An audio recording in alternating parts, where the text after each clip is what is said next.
Fanatics Worldwide, today is another day. Ayan, so meron tayong tutulungan, no? Aalamin po natin ngayon kung ano talaga ang sanhi ng kinamatay ng family member nila. So, may dala silang picture and gamit nandito sa akin. And gusto kong magpasalamat sa pagtitiwala nila sa akin. And bilang protection nila, hindi ko ipapakita ang mukha nila as their per requested. So, ready ka na, darling? Yes, okay.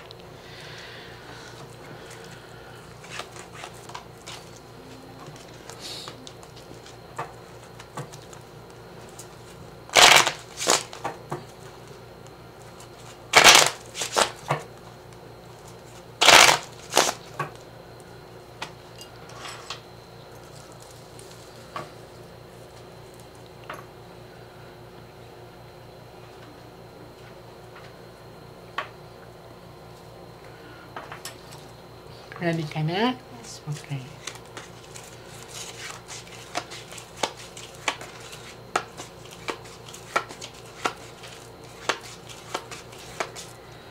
Now, I want you to focus. I want you to pick one card. Thank you. So, this is you. I'm hoping that this is a red card.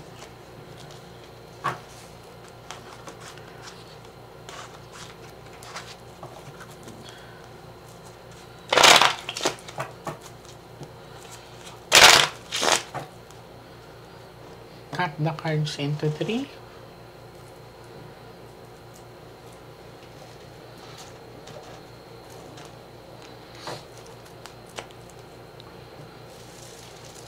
Kuha ka ngayon, darling, ng 7 cards of total lagay mo dito. Huwag ka magmadali, okay?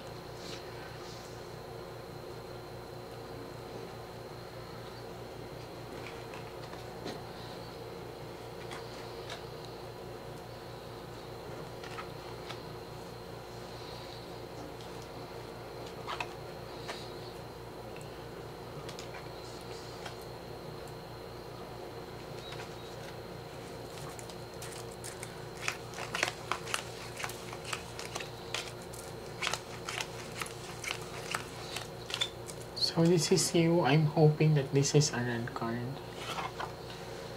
Okay, it's a red card. Now, kung may king dito, papa mo na yan, ha? Okay. Tears. May pag-aalala kayo. 2 hearts. Okay, so kung mapapansin nyo dito, walang king, no? Sa pinakita kasi dito sa akin, darling, medyo worried talaga kayo. Yung pag-aalala at may denial factor talaga, no? May kapatid pa ba kayong lalaki? Ilang taon yung mga kapatid ng lalaki? 4 po sila. Okay. So, nanay, ilang taon yung bunso? Yan ang bunso na. No, yung sa lalaki po.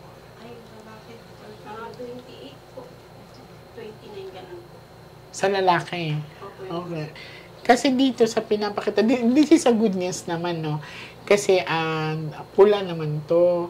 So, ang ito, isa sa anak mong lalaki, nanay, ay magkakaroon ng magandang future when it comes to financial, ha? Kasi jack po ito. Tapos si nanay, hindi na nakakatulog na maayos. Nanay, kailangan magpahinga po kayo at kumain kayong maayos. Kasi baka magkasakit po kayo. Anong oras na siya nakakatulog, darling? Oo. Simula nung pangyayari. Katabi ko po sila pag nakakatulog po tapo, pero yung parang pagising. Pagising-gising. Kailangan anuhan nyo si nanay, supportaan natin si nanay kasi ayokong tamaan siya ng anxiety. Minsan kasi parang nasisisi niya yung sarili niya. Hindi mo naman kasalanan, nanay. Ayan, malungkot siya. Malungkot siya. Ayan. Alam kong hindi ganun kadali. Oo nga. Kasi dito ko nakita sa barahan, nag-aalala ako, kuya. Isipin mo may mga anak ka pa. Kaya nga, paano kung ikaw na naiyak tali ako? Paano kung ikaw ay magkasakit, nanay? Paano naman sila? Kaya nga, nandito kayo para alamin talaga natin, no? Kasi parang alam mo may part na parang inaano na yun na, susunod na lang kaya ako. Kailangan lakasan mo loob mo, nanay. Tingnan mo yung mga anak mo. Mahal ka ng mga anak mo, ha? Lagi mong iisipin na nandyan sila para sa'yo. Tapos lagi niyo siyang kakausapin. Naintindihan ko siya kasi hindi ganun kadali mawala ng mong partner.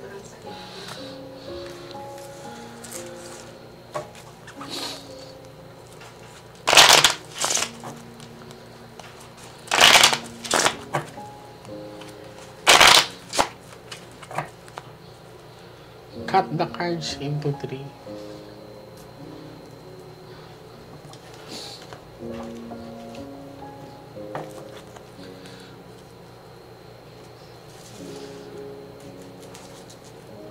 Kuha ka ng 9 cards, so talagay mo dito. Okay lang yun, nanay. Mas magandang maiyak mo siya kaysa ipunin mo ng ipunin.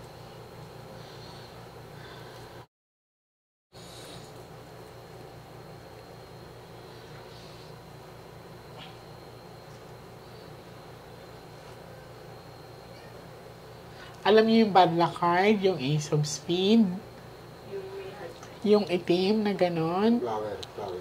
Papakita ko sa inyo. No. Ang Ace of Flower is malunggay.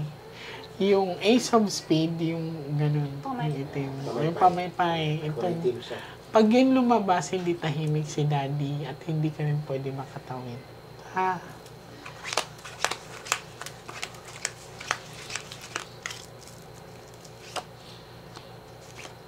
Si Mother, Ace of Flower. Ay, okay. Ito, this one, representation, this is Ace of a Heart.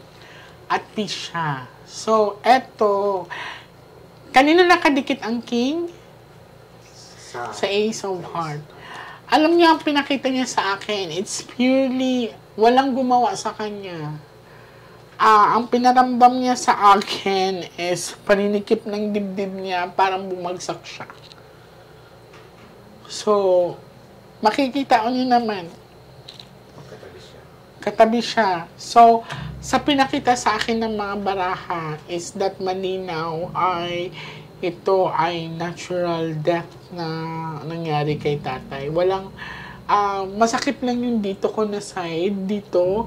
Kasi parang humampas siya. Hindi ko alam kung may bato or something, pero hindi. Malakas yata ang pagkatumba niya. So, it's either na heat stroke si tatay or inatake talaga sa puso yan. Hindi niyo pina-autopsy. Kasi bibiyakin niya. So, mother, ngayon, malinaw ha. Malinaw po. So, pinakita sa'yo ni tatay na wala kang dapat ipag-alala. Walang gumawa sa kanya. Okay? So, ang dito lang niya talaga masakit na ano lang ako kasi parang hampas or pagkabago ko niya. Kasi kung may gumawa sa kanya, wasak niya eh. Kung pinalo ng bato yan, hindi ganun ang itsura nun. Wasak ang magiging mukha nun. Last set of the cards. So, ikampante mo sarili mo, nanay. No. Tatay, thank you. Pag ito lumabas ang bad luck card, kailangan natin bantayan si nanay kasi baka magkasakit siya. Yun ang warning sign doon. So, darling, no need for you to make it a win. Kaya talaga, nanay, hindi ko kayo pinauwi. Kasi ayokong umuwi kayo na nandoon pa rin yung katanungan ninyo. Yes, nalinaw na po na. Tsaka parang may babaeng nakakita sa pangyayari. Nakita niyo yung queen dito? Baka nandoon lang yan sa malapit. Hindi man lang sinabi sa amin. Baka kasi umaga na niya rin nakita or kaya Late na. Umaga na siguro. Baka umaga na rin po siguro. Cut the cards into 3. Baka naisip niya, baka lasing lang.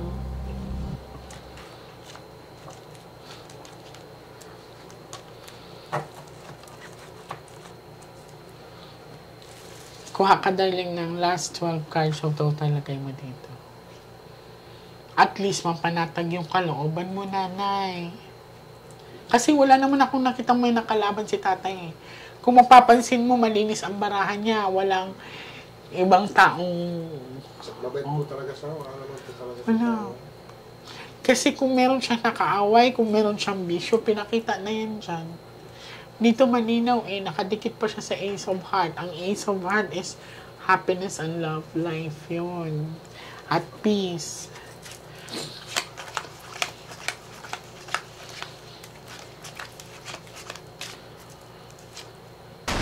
Oh, tingnan mo. Itong sinasabi ko sa'yo, nanay. Ngayon, lumabas agad sinagot tayo ng baraha. Si nanay ang bantayan natin. Kasi baka mag-breakdown yung emotions niya, baka magkasakit siya. Hindi niya tanggap eh. Nanay, kailangan, sinagot ka ng baraha, oh. Matas kayo na, yun. Wala ka ng bantayan. Sinagot ka na. Kasi, meron siyang tinatawag na parang ang lalim-lalim ng iniisip niya, pero parang wala na. So, ang susunod niyan, stress, anxiety, depression. 2 hearts, mahal na talaga yung tatay mo. Nakakaiyak.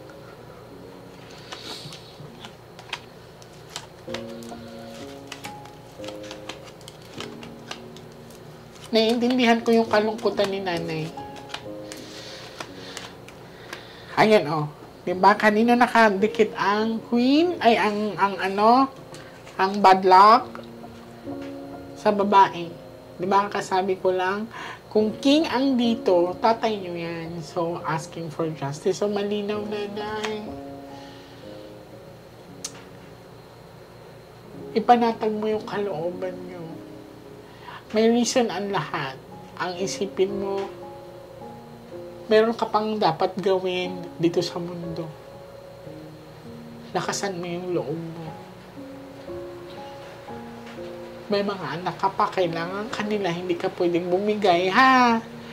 Magkikita pa tayo, nanay. Alam kong babalik ka sa akin at gusto kong makita ka masaya at gusto kong makita ang future mo na sa'yo naman. Mahal ka ng mga anak mo. Okay? Maraming salamat sa pagtitiwala niyo sa akin. And ngayon panatag na rin ako kasi malinaw ang sinabi ng baraha. So, may masakit talaga yung dito ko, dito, na parang nahampas na kasi yung pagkabagok siguro niya.